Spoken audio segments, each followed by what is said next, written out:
Karibu mtungini kupitia hapa Open Online Media. Leo tunakuletea habari kutoka kanda ya kati, kitaifa na pande zote za dunia. Hii ni safari ya habari, uchambuzi na maarifa. Mimi ni Erastus Andrew. Mradi wa lishe jumuishi uliotekelezwa katika wilaya 3 mkoa wa Dodoma kwa kipindi cha miaka mitatu ukilenga kuboresha hali ya lishe ya watoto chini ya miaka mitano na mama wajawazito umefungwa rasmi Januari 27, 2026 baada ya kukamilisha muda wake wa utekelezaji. Akizungumza katika hafla ya kufunga mradi huo, mratibu wa shirika la Italian Agency for Development Cooperation na mdhamini wa mradi Dr. Paolo Lazzini amesema mradi umeleta manufaa makubwa kwa jamii kwa kuimarisha lishe bora sambamba na kuongeza kipato kwa wananchi kupitia uzalishaji na biashara ya mboga na vyakula lishe. Ameishukuru serikali ya mkoa wa Dodoma kwa ushirikiano uliowezesha mafanikio ya mradi huo. Kwa niaba ya mkuu wa mkoa wa Dodoma, mkuu wa wilaya ya Bahi, Mheshimiwa Joakim Nyingo ameomba mradi huo uongezewe muda wa utekelezaji ili uwe na muda mrefu zaidi, akibainisha kuwa umeonyesha matokeo chanya na una manufaa yanayoonekana kwa jamii. Aidha, viongozi wa wilaya zilizonufaika wamehimiza utekelezaji wa awamu nyingine ili kuwafikia wananchi wengi zaidi na kuendeleza elimu ya lishe bora katika jamii. Mkoa wetu wa Dodoma unaipongeza sana taasisi ya Livia kwa kazi nzuri, kwa kazi kubwa, kwa kazi ambayo imeleta tija kubwa sana kwa miaka hii mitatu ambayo umekuwepo hapa Dodoma.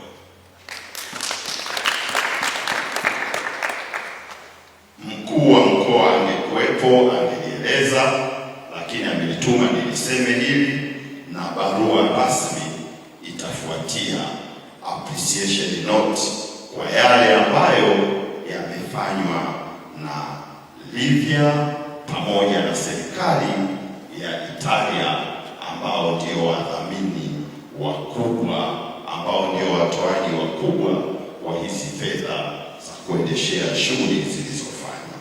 Sawa jamani, katika mradi wowote kuna watu wanaoitwa dona. Sawa jamani, ni serikali ya wapi? Ya Italia. Kuna watu ambao wanaitwa wanufaika au nani, ambao ni nani? Alafu kuna watu wanaosimamia, wanaocoordinate hiyo project na kadhalika, ambao ni nani jamani? Kwa hiyo tunakushukuru sana Livia kwa kazi nzuri ambayo umeifanya ya kuitumia vizuri fedha iliyotolewa na dona kwa ajili ya shughuli za kilimo pamoja na lishe. Naibu Waziri wa Ofisi ya Rais, Mipango na Uwekezaji, Dr. Pius Chaya amemtaka mkandarasi wa ujenzi wa jengo la ofisi za wizara hiyo Suma JKT kuhakikisha anakamilisha na kukabidhi jengo hilo kwa wakati kama alivyoahidi, akibainisha kuwa serikali tayari imeshatoa zaidi ya 90% ya fedha za mradi huo unaogharimu zaidi ya shilingi bilioni 22. Akizungumza wakati wa ukaguzi wa maendeleo ya ujenzi wa jengo hilo lililopo Mtumba jijini Dodoma, Dr. Chaya amesema licha ya mradi huo kuchelewa, mkandarasi ameshatoa barua ya ahadi na kuahidi kukabidhi jengo hilo ifikapo Machi 7, 2026, huku serikali ikiendelea kufuatilia kwa karibu utekelezaji wa ahadi hiyo. Mbali na ukaguzi wa mradi, naibu waziri huyo ameongoza watumishi wa wizara hiyo kushiriki zoezi la upandaji miti katika eneo la ujenzi, ikiwa ni sehemu ya maadhimisho ya kumbukizi ya siku ya kuzaliwa kwa Rais wa Jamhuri ya Muungano wa Tanzania, Dr. Samia Suluhu Hassan. Zoezi lililoambatana na kupanda miti na kukata keki kama ishara ya kuunga mkono utunzaji wa mazingira na maendeleo endelevu. Ni siku ya kijani. Tumeita tarehe 27 ya kijani kwa sababu ni siku ambayo Rais wetu Dr. Samia Suluhu Hassan alizaliwa. Kwa hiyo na sisi katika kumwenzi kwa kazi kubwa ambazo amezifanya, tukasema hapana, hatutaki tueti leo watu waimbe happy birthday, happy birthday. Sisi kama wizara tukasema tutafanya matukio mawili. La kwanza, kuja kutembelea hili jengo ambalo kimsingi yeye alitoa fedha nyingi sana. Tukasema tumuenzi kwa kuja kupanda miti. Na yeye amekuja na kauli mbiu yake kwamba alisema hii siku ya kuzaliwa kwake hataki tu watu washerehekee kwa kukata keki. kwa sababu wote mnaamini kwamba, na mnakumbuka Mheshimiwa Rais ni muumini sana wa kutunza mazingira. Amefanya kazi nyingi sana ndani ya miaka 4.5 kwenye swala la nishati safi. Ni mashahidi kwamba tumetoa magesi haya kwa bei nafuu sana, mitungi ya gesi. Kwa kupitia hilo sasa hivi ana kampeni ya kuhakikisha kwamba tunafanya Tanzania inakuwa ya kijani. Kwa hiyo kwa kupitia hilo ametuhamasisha hata sisi wizara mbalimbali, lakini wabunge, waheshimiwa mawaziri, tukasema sasa siku hii ya leo hatuwezi kuiacha ikapita bure. Happy birthday ya Mheshimiwa Rais Dr. Samia Suluhu Hassan tunakuja kuifanya hapa kwenye jengo lake ambalo kimsingi ametoa fedha nyingi sana. Kwa hiyo hapa matukio tuliyofanya, nimepanda mti kwa ajili ya kuenzi siku yake hii ya kuzaliwa, ambayo siku muhimu sana, mkizingatia kwamba ndiye rais wa kwanza mwanamke, lakini sio mwanamke tu, rais wa kwanza mwanamke ambaye amekuja kutengeneza dira ya 2050, lakini ukiacha hilo, rais wa kwanza mwanamke ambaye ameweza kuhamasisha sana matumizi ya nishati mbadala.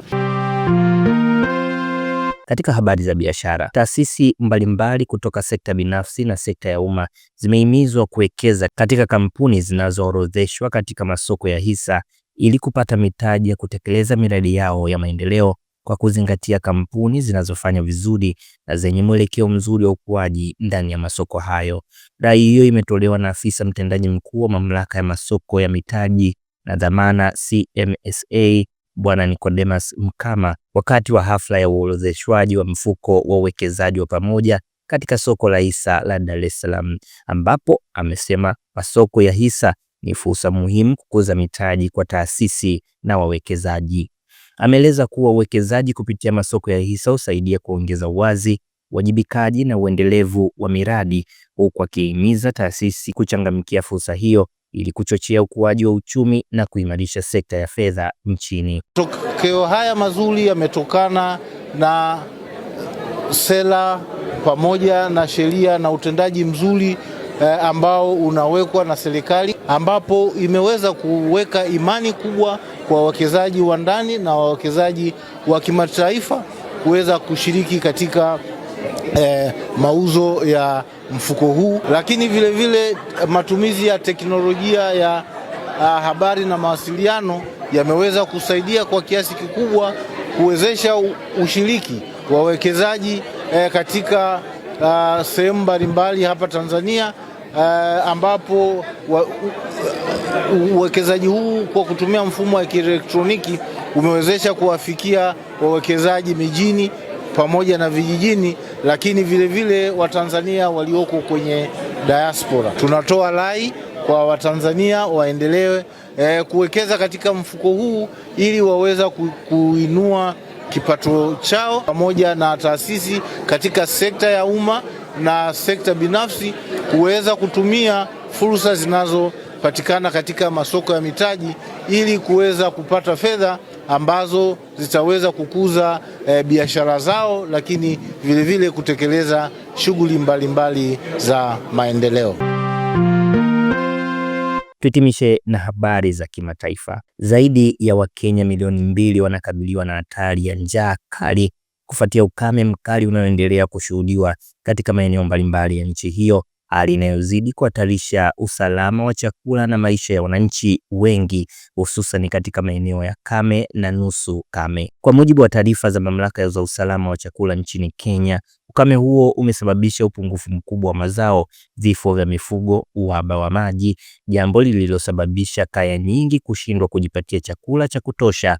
Maeneo yaliyoathirika zaidi ni yale ya kaskazini na mashariki mwa Kenya.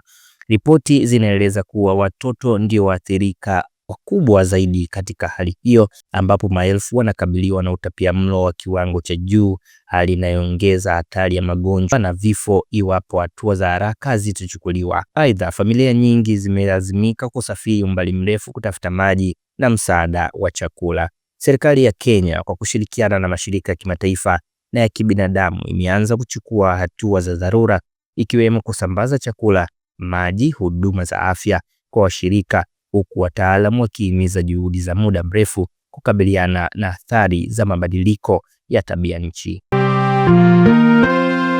Na huu ndio mwisho wa taarifa ya habari kutoka hapa Open Online Media, na kwa hayo tunafunga duru ya mtungini kwa siku ya leo. Endelea kutufuatilia katika mitandao yetu ya Instagram, Facebook na YouTube, bila kusahau kutusikiliza kupitia tovuti openmedia.co.tz. Mimi ni Erastus Andrew.